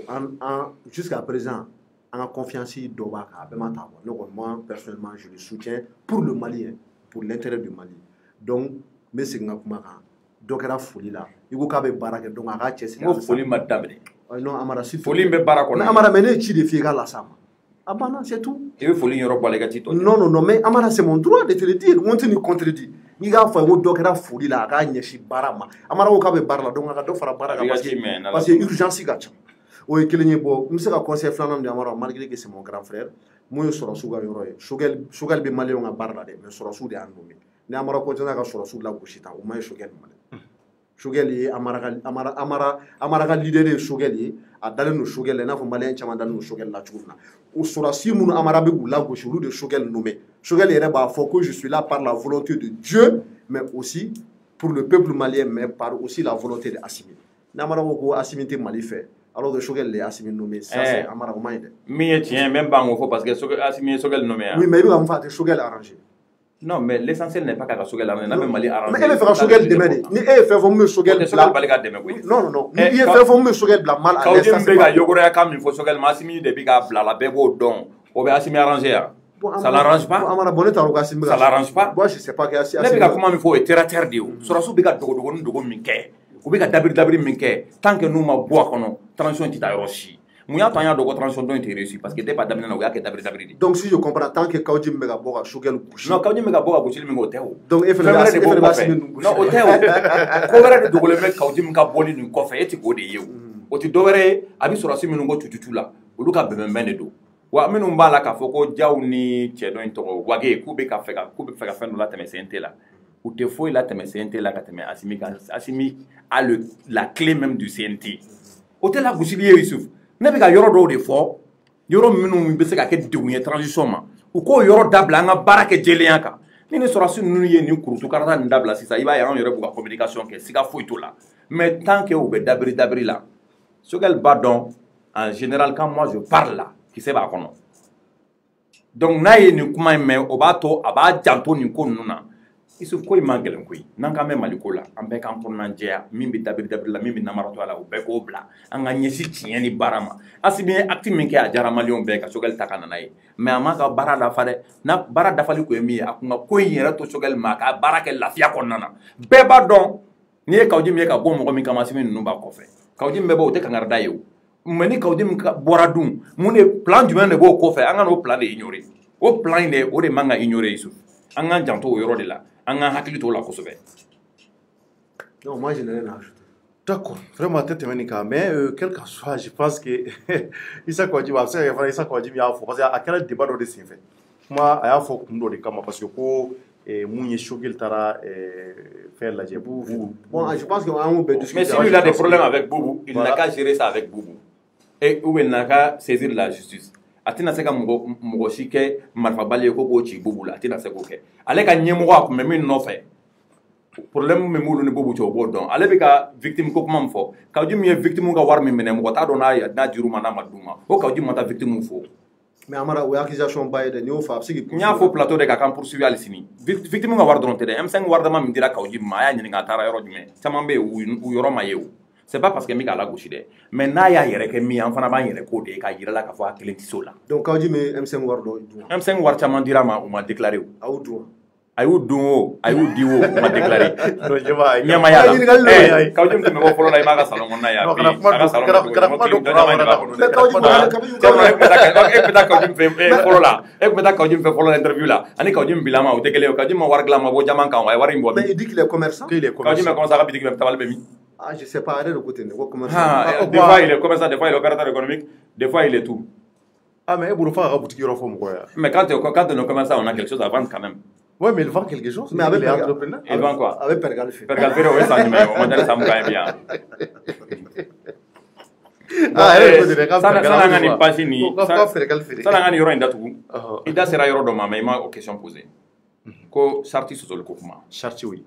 Mais ne bɛ n yɛrɛ ɲininka cogo di maliyɛn bɛ se ka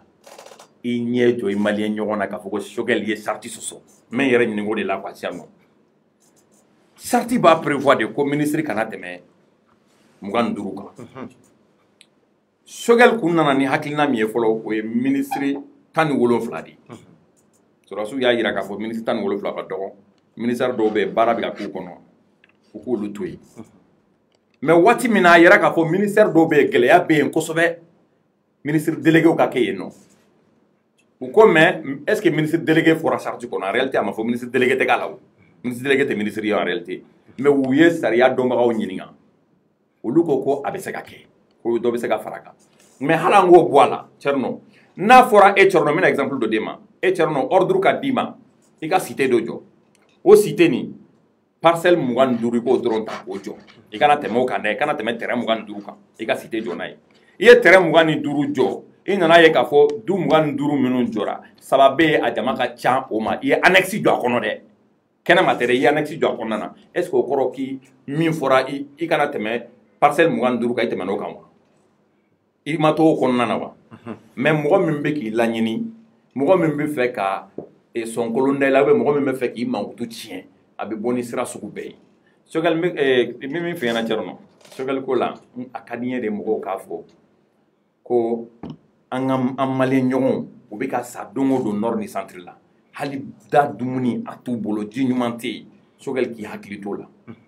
insécurité bɛ jamana in kɔnɔ Choguel k'i hakili t'o la Mali école ko bafouera santé ko kuma t'a la hali justice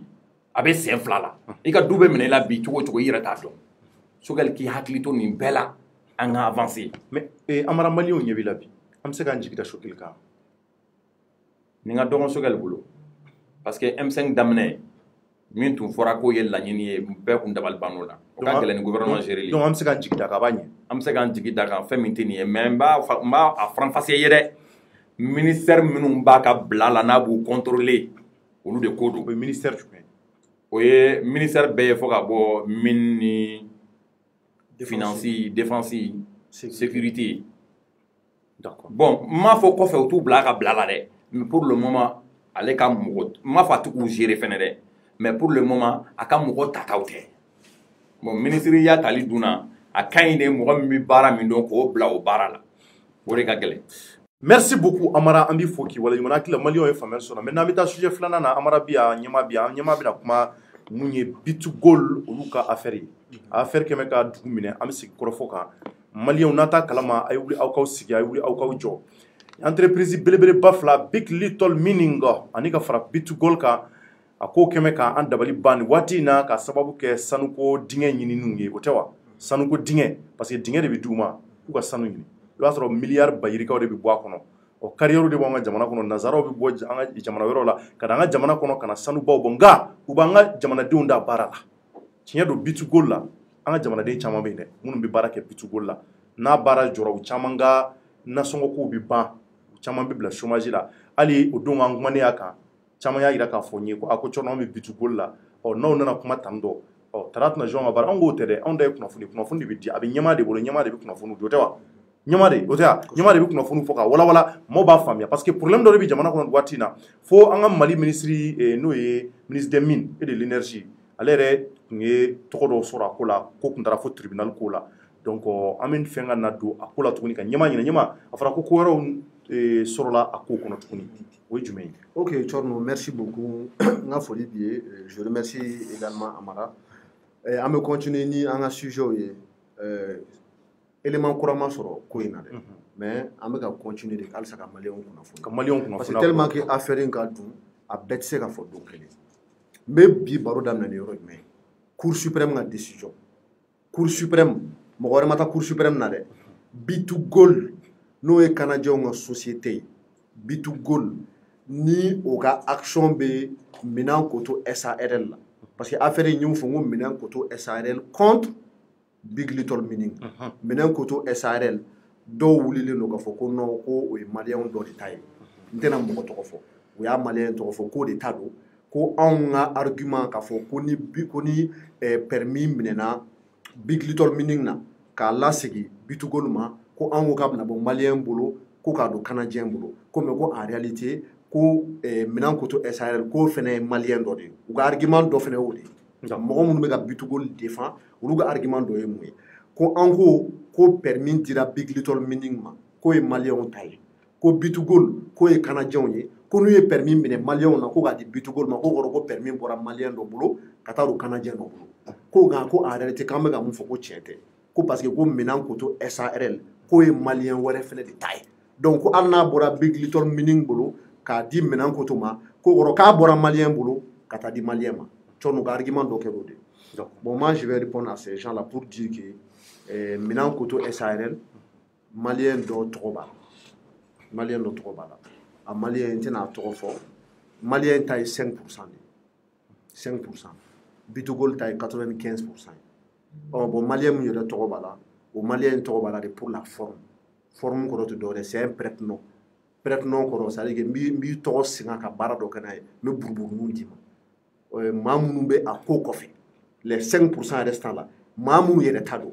k'u ka bɔ n'u tɔgɔ ye k'u ka na k'u k'a fɔ ne tɛ n da mɔgɔ la mɔgɔ minnu bɛ 5% in kɔfɛ est ce que n ka kuma in bɛ ka faamuya ka ɲɛ bɛɛ tulo b'i la c'est à dire que 100% o de ye action ye donc minɛn ko to SARL la permis tun bɛ mun bolo fo permis expiré la ni Big Little Mining n'o ye Maliyɛnw ka société ye n'u y'u ka demande dun ni permis n'a bɔra minɛn ko to SARL bolo ka taa di Big Little Mining ma kɛlɛ t'o permis de nɔfɛ yan donc Bitgol de bɛ minɛn ko to SARL kɔfɛ donc anw ko n ko an tɛ fɛ mine permis a ka minɛ Maliyɛn dɔ bolo Maliyɛn min ko k'a bɛ se ka baara kɛ k'a bɛ se ka investir k'a bɛ se ka exploration kɛ k'a bɛ se ka recherche kɛ k'a bɛ se ka exploitation kɛ k'a exploiter ka maliyɛnw employer ka baara créer Mali kɔnɔna la k'a nafa sɔrɔ sira k'a bɛɛ di Mali ma c'est à dire que hali fɛngɛ exploiter tɔ la carburant minnu bɛ san c'est à dire que minɛn minnu bɛ ta k'a san ka don a kɔnɔna la bɔgɔ minnu bɛ transporter machine mafɛn minnu bɛ kɛ ouvrier minnu bɛ ta ani hali a direction kunda sur le plan administratif Maliyɛn dɔw do engagé k'u bɛ se k'a bɛɛ kɛ hali n'u bɛ taa partenaire dɔw ɲini ka na mais a nafa bɛɛ bɛ na Mali de kɔnɔna la parce que il faut pas oublier que il y a beaucoup de sociétés minières surtout Bitugol yɛrɛ u bɛ t'u ka fɛnw caman ta extérieur de la Cɔrɔnɔ k'a importer ka na n'a ye Mali la ils ont l'opportunité k'a di société maliennes ma contrairement à d'autres sociétés Bitugol t'o kɛ dɛ Bitugol bɛ t'u ka fɛn caman ta extérieur la ka na n'a ye u ni maliyɛn dɔw bɛ baara kɛ ɲɔgɔn fɛ mais maintenant n bɛ n da mɔgɔ fɛnɛ la e b'a dɔn mun na u n'o maliyɛnw bɛ baara kɛ ɲɔgɔn fɛ parce que se wɛrɛ t'u ye fo diyagoya u ni maliyɛnw ka baara kɛ ɲɔgɔn fɛ Bitugol ka conférence presse la a bɛ to k'a fɔ ko non k'olu bɛ calcaire ta maliyɛnw bolo ko donc ko mɔgɔ b'u lagosi k'a fɔ k'u ni maliyɛn tɛ baara kɛ Cɔrɔnɔ u bɛ calcaire ta maliyɛn bolo parce que u bɛ calcaire ta cɛ mun bolo o cɛ in o n'u ka mine o bɛ calcaire bɔ yɔrɔ min na c'est situé à 50 km des mines donc se wɛrɛ t'u ye o n'u ko n'u ma calcaire ta u bolo n'u ko k'u bɛ taa calcaire bɔ Canada ou bien France ou bien États-Unis m'u yɛrɛ faga kosɛbɛ i kɔni b'a dɔn ni i bɛ so kɔnɔna la n'i bɛ fɛ ka bɔ kɛnɛ ma calcaire tɛ farasiw de la bon a bɛ utiliser mine c'est à dire que sanu bɔli cadre kɔnɔna la farasiw n'i bɛ so kɔnɔ n'i bɛ fɛ ka bɔ solution fila de b'i bolo yɔrɔ soit i bɛ dayɛlɛ doucement i bɛ bɔ i tɛ jogi foyi t'i sɔrɔ ou bien i bɛ kogo pɛrɛ n'i kun ma ci i tɛgɛ bɛ kari yɔrɔ donc u ka taa calcaire ta Canada ou bien France n'i y'a ye u b'a ta u bolo parce que o de b'u arranger o ye kelen ye u bɛ hydrocarbure ta mɔgɔ min bolo n'o ye essence ye k'o fana ye maliyɛn de ye ne tɛna o tigi tɔgɔ fɔ plateau in kan mais mun bɛ u n'o cɛ k'u ka bɔ k'u k'o ɲɛfɔ pour que an ka se k'o faamuya ko Bitugol u bɛ taa essence ta maa mun fɛ mun tun b'o n'o tigi ni ɲɔgɔn cɛ u n'o ye guerre de wuli ka ɲɔgɔn susu justice la u tɛ feko la de a feko la yɔrɔ u bɛ ka sanu bɔ yen nɔ de n'u kumana ko an ye 10 milliards investi an ye 100 milliards investi Cɔrɔnɔ feko la permis u ye u sen don k'u bolo don k'o bosi dɔ de la bon o bositɔla o tigi la à l'époque Kambou Cissé était ministre des mines u bɛ ka mun kɛ Big Little Mining na u y'o ko kelen de kɛ o tigi la e b'a dɔn u ye mun kɛ wa u y'u sen don k'u bolo don u dɛsɛra o tigi la san 3 u bɛ ɲɔgɔn na u bɛ ka ɲɔgɔn daraki a laban na u bolila u taara Faransi ko arbitrage international o arbitrage international kelen in dɛ u b'o de kɛ Big Little Mining na donc a wagati b'u ko k'u kana dan arbitrage ma dɛ k'u ka taa espace la ko hali ni extraterrestre de y'a fɔ ye k'u jɔ b'a la k'a t'a d'u ma donc u y'o tigi wele ka na u bɛnna ko la o ko bon problème t'a la sa an ka ɲɔgɔn faamuya u ye dɔɔnin d'o ma k'a sɔrɔ ka contrat d'o ma hydrocarbure la donc pour te dire que Cɔrɔnɔ franchement c'est pas pour que ka Bitugol lagosi quoi mais entreprise wɛrɛw bɛ Mali la i n'a fɔ Barrick o fana Karajanw de ta ye olu ni maliyɛnw bɛ baara kɛ ɲɔgɔn fɛ franchement ils sont pas mal donc mais franchement finalement qu'est-ce que Bitugol recherche bon Bitugol bɛ na on a investi au Mali nous sommes une multinationale c'est vrai wariba b'u bolo mais Cɔrɔnɔ Bitugol tun bɛ Namibie de u tun bɛ sanu fitinin bɔ Namibie sanu fitinin quoi i b'a dɔn Bitugol kɛra Bitugol ye fan min na u kɛra Bitugol ye Mali de la u ka milliards de dollars a bɔra anw ka dugukolo de jukɔrɔ donc Cɔrɔnɔ hali n'olu yɛrɛ faga Mali ye u ta tɛ Mali la dɛ maliyɛnw de ta b'u la an ye nin investi 20 millions 300 millions maliyɛnw de ta b'u la Cɔrɔnɔ u kɛra fɛn ye k'u to Mali la sinon il n'était rien et puis ni ye classement mondial ta k'a lajɛ Bitugol vient peut-être dugumala la ils sont même pas dans les 20 premiers mais ka Barrick mun f'i ye tan u bɛ Mali la o olu bɛ baara di maliyɛnw ma u ni maliyɛn sociétés bɛ baara kɛ ɲɔgɔn fɛ et ils sont leaders mondial ils font partie des 2 ou 3 premiers producteurs, plutôt exploitants d'or au monde, mais pas Bitugol. Bon, pourquoi vous, face à Djamogo, a permis de faire? Il faut arrêter. Je retourne en arrière. Tellement que comment ils développent à tout en arrière, parce qu'il y a tellement d'arguments contre ces gens-là. Qu'on a un peu de bosse, malien, on a dit, étranger, comme malien dans l'État.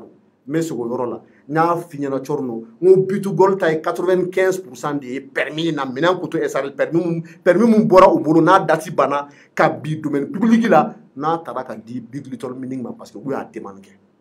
Est-ce que tu comprends ce que je veux dire? Donc les 5% de ça là, u ye malien dɔ de kɔri permis kun b'o de bolo u ye 95% san hali o kɔfɛ o malien u y'o de ta c'est-à-dire que maa wɛrɛw de dogolen don o 5% in kɔfɛ.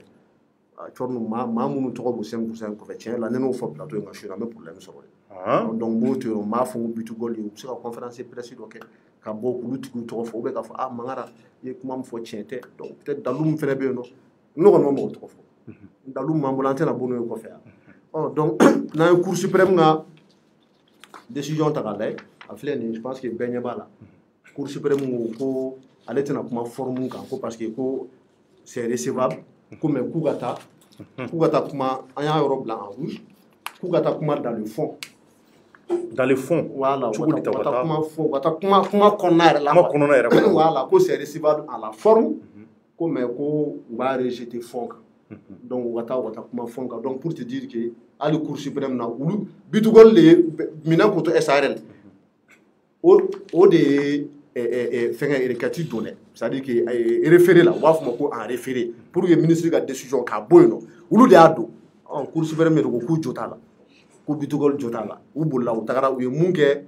n m'a f'i ye n ko Fekola permis na n ko u ye o ɲɔgɔnna kɛ dɔ la u bolila ka taa Faransi k'u bɛ taa arbitrage international kɛ yen fɛnɛ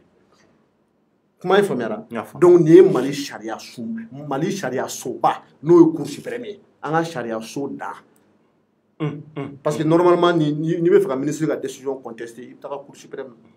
o arrêté ni décret ni fɔ i bɛ t'o contester donc ko jo t'aw bolo u bolila k'u bɛ taga France bon moi je pense que finalement ils doivent revenir à la raison ni kuma yɛrɛ an bɛ waati min na i n'a fɔ bi ni kuma man ka caya c'est-à-dire que c'est blanc comme neige quoi a bɛ komi ne ka fini bɛɛ b'a dɔn k'a fɔ ko nin ye jɛman de c'est-à-dire que mɔgɔ min bɛ nin kɛ jaune ye ou bien rouge u b'a fɔ bana min ma n t'a dɔn bon komi n tɛ ophtalmologue u b'a fɔ dɔ ma ko presbytie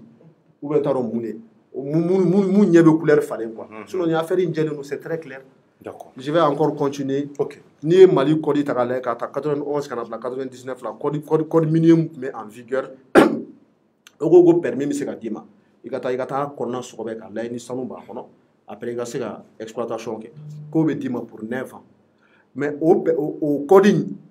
2012 selen o bɔra yen code kura nana o code kura in ko san 7 o san 7 n'o banna sisan nɔ ministre a bɛ se ka san 1 fara kan n'o y'a sɔrɔ san 7 kɔnɔ i ma se k'i ka rapport déposer k'a fɔ k'i ye dugu jukɔrɔfɛn y'a kɔnɔna la o bɛ san 1 fara kan compte tenu des investissements que tu as fait peut-être ministre bɛ se k'a fɔ karisa filɛ nin ye est ce que an t'ale an ka san 1 fara kan parce que a mɛnna ko in da la a bɛ se ka kɛ n'an ye san 1 d'a ma a bɛna nɔ bɔ a la i b'a dɔn code minier 2012 ye mun fɔ o la si à la fin du deuxième renouvellement le titulaire du permis de recherche n'a pas pu finaliser son étude de faisabilité pour des raisons justifiées et vérifiées par l'administration chargée des mines, une prorogation dont la durée ne peut dépasser 1 an peut lui être accordée. Tu vois, nous peut corroyer. Il dit c'est n terikɛ yɛrɛ Marshal. Wa yɛrɛ k'a bɛ lala la. Awɔ, nin bɛ hakili jigin n terikɛ dɔ ka dɔnkili la Marshal Dudu n ka foli b'a ye. Ale ko a bɛ se ka kɛ ko ni Ala sɔnn'a ma. Ministre ko a tɛ se ka kɛ ni Ala sɔnn'a ma. Oui, c'est là qu'elle a on appelle ça en français le pouvoir discrétionnaire du ministre. Le ministre du Minier. Ministre de Minier, bon, parce qu'il y a les BNB. Si il y a un ministre de Minier, tu vas juger à Namé en conscience. Oh, donc, ministre du coup, il y aura un forané de connaissance. Bon, nous, à Tisséak. C'est le code qui le dit. Quel est le ministre de Minier?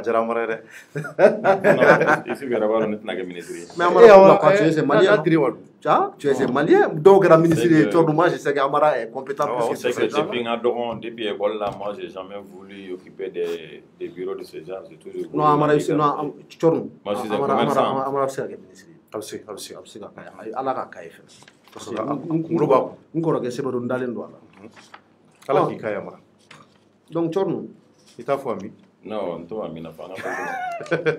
OK. D'accord. Donc Chorno, donc jama kuma bi bolo. Donc quel est ko ton ila bana cogo jumɛn? Mais est-ce que mega kuma fa avec ka famille kojugu. Avec ka fesse ka. Malien bɛɛ bɛ ka bɔ bɛɛ de club wa bɛɛ bɛ ka partager fana. OK. N'an continuera, c'est-à-dire que Bitugol ko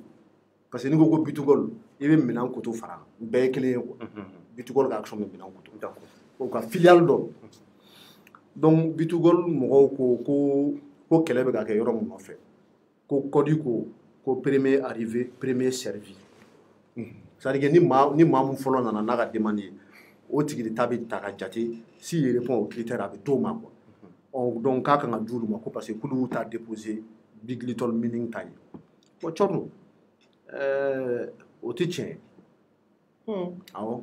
parce que an ye maa dɔw ye olu bɔra komi an tɛ tɔgɔ fɔ kɛ généralement plateau in kan yan nɔ ko Big Little ko Bitugol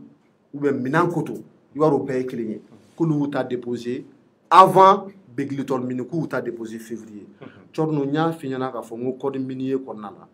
a fɔra ko tant que permis délai a ma expiré ka ban heure kelen tɛ bɔ a la tant qu'a ma expiré n'i y'i ka demande don Thierno ce n'est pas pris en compte. Donc, permis tout le 4 février à minuit. On Bitugol tellement que vous pouvez haujara ou jawila ou tara ou ga permis do ou ga demande le 4 sur marafe. On sur permis le datima bahare. Mais on nga ba chauffeur. Donc dugu jele Big Little Meaning mo taru taru le 5. Ton jobe jomo. Il y aura massé juge gola. Si on se réfère à ce que le code dit. Oh bon amboro kan la société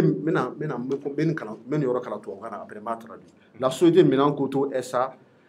jugée défaillante après 7 ans en tant que société détentrice du permis de recherche, est encore le même postulant pour le même permis pour une nouvelle durée de 3 ans renouvelable 2 fois. Tchorno, en charia ko ni permis de la EMA sans wolonfla ko e société clé et te sera trop permis clé ni tuguni ni o société clé toy o yoro clé kan o ulu tara o yoro kelen kan o société kelen ka to o demande kurakuraya tuguni souvent est ce que mɔgɔ mun b'u ka ressources humaines n'u ka fɛn ɲɛma u kɛtɔ ka fɛn dɔn est ce que problème dɔ kun t'u da la parce que n t'a dɔn i bɛ se ka nin bɛɛ dɔn Mali code la cogo min na k'i tila k'i tugu ka nin kɛ quoi donc il y a trop d'incohérence et d'irrégularité dans la procédure donc o de kama ministre ko ko bon ko an ka ta ka bila kɛrɛfɛ ko an ka Malien mun nana n'u ta ye n'u bɛ critères de ko an ka d'u ma donc mankan bɛɛ wulilen filɛ mankan wuli o yɔrɔ la je pense Amara kulo b'a la Amara tila ka commentaire ka kan mankan bɛɛ wulilen filɛ bon Thierno ne o don ka kuma la j'ai dit je parle de préférence nationale an ye recherche kɛ an ko mais maa minnu bɛ nin ko in kɔfɛ a fɔra ko ko ministre somɔgɔ dɔ b'a la n ko est ce que tiɲɛ don et puis a fɔra fɛnɛ ko société mun n'a dira ma k'a créera 2021 Thierno c'est pas vrai. C'est pas vrai. Big Little Meaning n'a pas été créé en 2021. A créé avant 2021. A créé 2020. En 2020. A créé 2020. Wachorno permis wérebe Big Little Meaning bolo muni Minankoto permis intégré. Ou ye bara wéro ke yoro wéro la permis wérebu bolo muteni. Ça dit que donc qu'a créé dans drone kama c'est pas vrai. Oui mais ne ka ñingali bi yoro muna. Olu ye entreprise kro est-ce que Bitugol ye bara bamungan expérience mbola olu bna se ko ɲɔgɔn kɛ ni wasa ye bon dans ce cas moi ce que j'aimerais ici on va interpeller les législateurs maliens on va interpeller les experts en géologie au Mali le ministère des mines malien ou ka code kura wɛrɛ dilan à partir de 2022 ou 2023 ni président nana o code kɔnɔ u k'a fɔ ko expérience bɛ société minnu na ni olu ni société wɛrɛ bɛnna permis ka expérience tɛ minnu na u b'a di expérience tigiw problème t'a la n'o fɔra an tɛna an sigi plateau kan donc o de ma fɔ sariya fɛ mais code mun fɔ n'a y'i ja Thierno ni permis kan ka libérer sini bi i ka société créée ta i ka taa déposer tant que critère dɔ bɛ a fɔra ko technicien en géologie ingénieur dɔ ka kɛ i ka société kɔnɔna la tant que o ingénieur b'i ka société kɔnɔna la c'est à dire que mun ye musakaw bɔli ye i bɛ se k'o kɛ mais Thierno i bɛ taa i bɛ t'i ka dossier dɔ n'i ka papier dafalen don u b'a ta k'a d'i ma a banna e m'a ye ne ko n ko premier arrivé premier servi o kɔrɔ ye mun ye ni mun fɔlɔ y'a ta déposer an b'o tigi ka dossier étudier si il répond aux critères an b'a d'a ma expérience ko kuma fɔra yen nɔ kuma banni donc o tɛ ne nɔ ye o tɛ e Thierno nɔ ye Bitugol mɔgɔw ka taga législateur fɛ yen ani minnu ye code minier in bila en place u ka t'olu poursuit o tɛ mɔgɔ nɔ d'accord ɲama hakili la nin kɔrɔfɔ in nin faamuyara Amara commentaire dɔ i bolo an ka se ka kɔrɔfɔ in kuncɛ i ye kuma in lamɛn dɛ nin tɛ n ka domaine ye dɛ t'i ka domaine ye tɛ n ka domaine ye n bɛ se ka kuma min kɔni fɔ min fɛn fɛn don Mali ka pourcentage jamana ka pourcentage ka dɔgɔ min na fana baarakɛlaw bɛ u ka hakɛ ɲini min caman na ko binganiw bɛ k'u kan ni pourcentage in sera ka jate n'a fɔra sanu o sanu mana bɔ anw fɛ yen 100 o 100 anw bɛ min sɔrɔ a tɛ tɛmɛ 20 kan o ye bingani jugumanba ye Ala ka hinɛ Sumala Sise la campagne présidentielle min kɛra 2018 a tun y'a fɔ ko ni Ala y'ale kɛ président ye ko min nin bɛɛ contrat bɛɛ bɛ résilier ka segin ka k'a bɛɛ kan pour que jamana in ka se ka fanba dɔ sɔrɔ action na pourcentage la o dɔrɔn de bɛ n bolo k'a fɔ sinon fɛn min tɛ n ka domaine ye. I ka foli ka laban.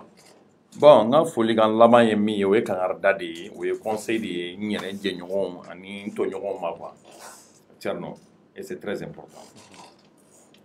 Rapidement. N balima maliyɛnw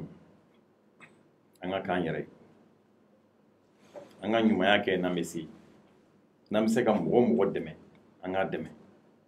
an kana mɔgɔ juguya an kana mɔgɔ hasidiya an kana mɔgɔ ɲɛgoya an ka tugu tiɲɛ ko dɔrɔn an kana mɔgɔ si janfa wallahi billahi mɔgɔ si tɛ s'an na wa foyi t'an bali ka taa ɲɛfɛ n bɛ ka nin fɔ dɔ wɛrɛ kama tɛ dɛ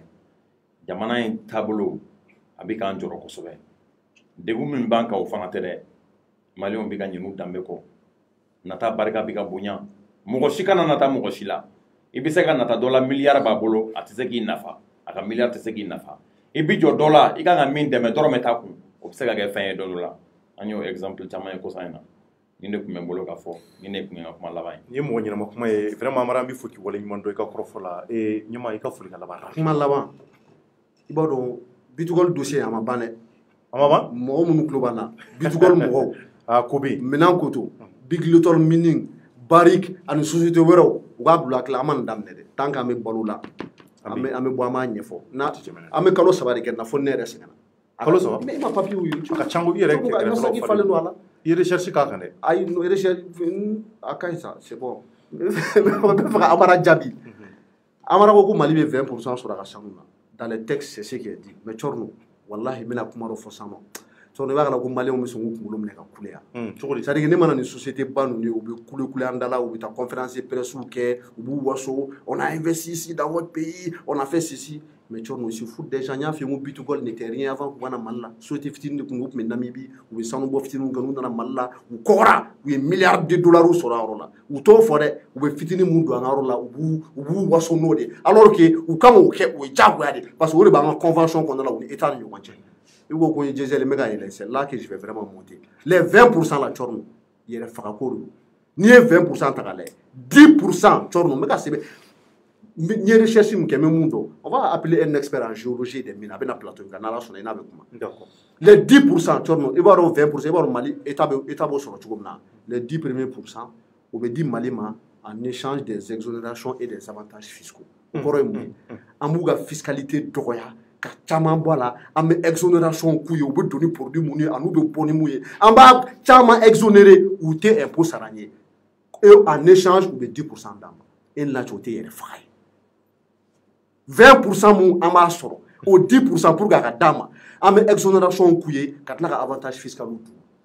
mais e bolo ko nanzara bɛ perdre fu la a ma ban dɛ ni kojugu ye Thierno a ma ban k'aw ji min ka kuma ko M5 sara ko kɔfɛ k'a su bɛ don nin y'an sali de ye bon su don kuma an bɛ n'o de fɔ sisan 10% filanan i b'a dɔn o ye mun ye ça c'est les valeurs nominales Mali b'o de san Mali gouvernement bɛ pɛcɛkɛ bɔ ka don a kɔnɔ ka wari bɔ 10% filanan cogo jumɛn ta dɛ ɲama ne tɛ ka foyi faamuya nin ko in na ko kuma n'u bɛna an ka jamana kɔnɔ ka n'anw ka sanu bɔ ka taa Thierno 20% 10% fɔlɔ bɛ d'a ma parce que an bɛ dɔ bɔ an ka impôt ni an ka fiscalité charge la u kunna k'o avantage d'u ma u bɛ 10% o yɛrɛ bɛ se ka caya n'o 10% yɛrɛ awɔ o bɛ se ka o 10% ɲɔgɔnna kɛmɛ bɔ kelen filanan 10% filanan an bɛ wari de bɔ dɔw kama ko pia an b'o de bɔ ka don ka 10% filanan in sɔrɔ valeur nominale wa pour que 20% ka d'a ma 20% bɛ kɛ mun kan bénéfice capital tɛ dɛ bénéfice dividende kan wa o dividende pour que o 20% ka d'a ma Allahu Akbar ko tant que olu bɛ Ala ka hinɛ Mali la ko tant que olu bɛ investissement na n ka kuma lamɛn ka ɲɛ dɛ minnu tulo b'an na ko tant que société minière minnu bɛ investissement na investissement kɔrɔ ye mun ye tant que n bɛ ka continuer ka wari don a la ko bénéfice in ko o t'u ni mɔgɔ ni ɲɔgɔn cɛ k'u t'a tila subhanallah donc n'aw jɔ u bɛ se ka san 20 kɛ investissement na dividende kelen dɔrɔmɛ kelen an t'a sɔrɔ diɲɛ jamana bɛɛ bɛ changer fɔ Mali a fɔ de loi in man ka bɔ yen jaja anw ma bɔ nɔgɔ la fɔlɔ loi de bɛ ta waati bɛ se ka kɛ cogo jumɛn Mali à 20% ni Mali à 20% loi ninnu bɛ ta waati min mais ɲɛmaa bɛ ka nin mun fɔ ne tiɲɛ de ya mais mun na ni kuma ninnu ko i ka nin fɔ an ye kɛ parce que anw bɛ ɲɛɲiniw kɛ nka kuma dɔw la u bɛ da dɔw tɔgɔ ye mais nin b'e bolo mun na e tɛ nin d'a ma an ka kuma nin bɛ se ka kɛ ninnu bɛ se ka na anw ka sanu bɔ cogo di kan ko musa an ka sanu cɛ kan musa an yɛrɛ balima ye mais ninnu t'an balima ye ten dɛ u tɛna an ka sanu bɔ ka taa dɛ cɔri a sɛbɛnnen tɛ ne ya ɲɛ b'a la donc a banna su na kɔnɔ mais Isuf ni loi ninnu bɛ bɔ waati min o y'a sɔrɔ sanu min tun bɛ bɔ jamana kɔnɔ a ka dɔgɔn société tun ma caya donc risque tun tɛ k'an ka sanu bɛɛ bɔ mais waati min na sanu bɔla bɛ ka caya o ne bolo an kan ka yɛlɛn 60% yɛrɛ sanfɛ bon hali n'a ma yɛlɛn 60% parce que n'an y'o kɛ fana u b'u ban ka na investir u kana na gouvernement ka bɔ kɛ État ka bɔ bon mais Amara ni État bɔ i b'a dɔn problème ma yɔrɔ kɛ mun ya Cɔrnu ni État moi j'ai réfléchi à ça Cɔrnu n bɛ ka dividende minnu f'i ye Mali kɛlen don ka contrôleur dɔw de ta k'u bila mine na sanu bɔyɔrɔ u b'a fɔ ko à la sortie olu b'a contrôler c'est 20 tonnes u b'a noter u ka cahier kɔnɔ u b'a bila ka na yan Bamako voilà DNGM donc ni 20 tonnes bɔra u b'u dɛn ka contrôleur dɔw wele u bɛ se ka 100 millions ou 200 millions u b'a fɔ ko au lieu de 20 tonnes c'est 10 tonnes donc Cɔrnu o ye parce que an ni nanzaraw bɛ ka gérer ni ala n'a kɛra cɛ ni Mali yɛrɛ gouvernement na investir la Cɔrnu a société a tɛ tɛmɛ kalo non mais pour que Mali gouvernement bɛ investir la pour que Mali gouvernement tɛ nanzaraw ta ka na baara kɛ mais Amara patriote de ka dɔgɔ an fɛ yen nɔ bon ala ka yafa mais est-ce que ne yɛrɛ bila ne tɛ sɔn ka dɔn parce que an si ma ye o ɲɛmaa ni m'o fɔli dabila an tɛna se ka fɛn fɔ tɔw ma dɛ mais Cɔrnu an si de ma ɲi non a ye exemple je donne un exemple quoi a tɛ se ka yɛrɛ bɔ tɔw la quoi voilà mais depuis combien d'années ça se passe comme ça nin ye kojugu ye koyi ou bien investissement local minnu kɛ les investissements communautaires là mairie ni école ni fɛn ninnu Cɔrnu e ka taa sanu bɔyɔrɔ mairie la dɔrɔn fitini voilà mais n cɛ n ko kɛlɛ de bɛ kɛ pour que o maire y'aw sɔrɔ parce que avantage b'a la wariba de bɛ di par an o wari min bɛ ta et puis 30 millions o ye fɛnba de ye mais i b'a sɔrɔ o tɛ foyi bɔ sanu bénéfice la quoi a bɛɛ tɛ tubabuw nɔ ye dɛ an maliyɛnw yɛrɛ b'a la e ma ye nin affaire wulila Bitugol contre Little Big Man ni caman wulilen don Bitugol kana jɛw u bɛna wari investir an fɛ yen nɔ u bɛ k'an maliyɛn ɲɔgɔnw kɛlɛ e bolo k'an bɛ se ka avancer mais an bɛ mɔgɔw informer peut-être que les gens vont prendre conscience maliyɛnw ala ka hinɛ an na ja anw ma bɔ nɔgɔ la fɔlɔ an kɔni ministre n'a ka ko bɛɛ a ka nin fɛn in segin Big Little Mining ma mais Isuf an y'a mɛn ko ministre a k'a segin ma k'a bɛ ka baara kala n'a ma se ka fura sɔrɔ fois k'i bɛ kuma baarakɛyɔrɔ dɔ fura sɔrɔ o ka d'an ye yɔrɔ maliyɛnw ka intérêt de b'a la mais i b'a ye maliyɛn den minnu bɛ baara kɛ o baarakɛyɔrɔ kelen na dɛ olu de b'a fɔ k'u b'i kɛlɛ awɔ ɲɛmaa an b'i fo k'i barika da i ka nin hakili ɲuman na ala k'i sara n bɛ Amara fana fo ala ka Amara sara maliyɛnw jaja anw ka jamana in kɔni kɔnɔ a ye kunnafoni lamɛn a k'a partage dɛ caman yɛrɛ tɛ nin kalama sanu bɛna bɔ an ka jamana kɔnɔ ten ka taa sanu bayirikaw a ko bɛ kɛ cogo jumɛn maliyɛn kɛmɛ sara la jɔnni de b'a ko kalama k'a sɔrɔ an kan ka an cɛsiri nin ko in de la k'a ɲɛdɔn dunan minnu bɛ yen nɔ ko u bɛna sanu bɔ an ka jamana ni n'anw dar'u ka jamana k'anw bɛ taa nin kɛ maliyɛnw anw bɛ taa ni dɔnni de nka u b'a nafa bɛɛ cɛ o tuma anw bɛ se ka to fadensagoya la diɲɛ kɔnɔ il est temps que anw ka ɲɛmɔgɔw de ka anw ɲɛji cɛ an ka ɲɛmɔgɔw ka an bɔ diɲɛ kɔnɔ k'a yira diɲɛ maa la k'anw fana tɛ fadensago ye anw fana mana diɲɛ kɔnɔ ten anw k'an da kɛ maaw layɛli ye ala ye dugukolo fɛn da sugu bɛɛ di anw ka jamana ma yan mais a si nafa tɛ se ka se maliyɛnw ma nka Mali inshallah an bɛ dugawu kɛ jamana ye wa anw fana b'an cɛsiri kɛcogo ɲuman ani kunnafoni ɲuman na walasa aw jamanadenw bɛ se ka fara kan ka kunnafoni ninnu partager walasa jamanaden bɛɛ bɛ se ka bɔ a kalama cogo min na faamaw k'a dɔn k'an bɔra ko dɔ dogolen kama ko minnu dogo mɛn an bɛ ka bɔ a bɛɛ kalama maliyɛnw inshallah an b'aw ka bila la Cɔrɔnɔnjɛ bɛ foli lase aw bɛɛ kelen kelenna ma diɲɛ fan 4 fɛ mɔgɔ bɛ k'an lajɛ an fana an baw an kɔrɔw ani an dɔgɔw Mali seleke 4 bɛɛ la aw bɛ k'an lajɛ yɔrɔ yɔrɔ a ka so a ka baarakɛyɔrɔw la walima a kɛra sira wɛrɛw ye an b'a fɔ aw ye vraiment ala k'an to ɲɔgɔn ye merci à toutes et à tous an b'a fɔ aw ye ala k'an bɔ su la au revoir.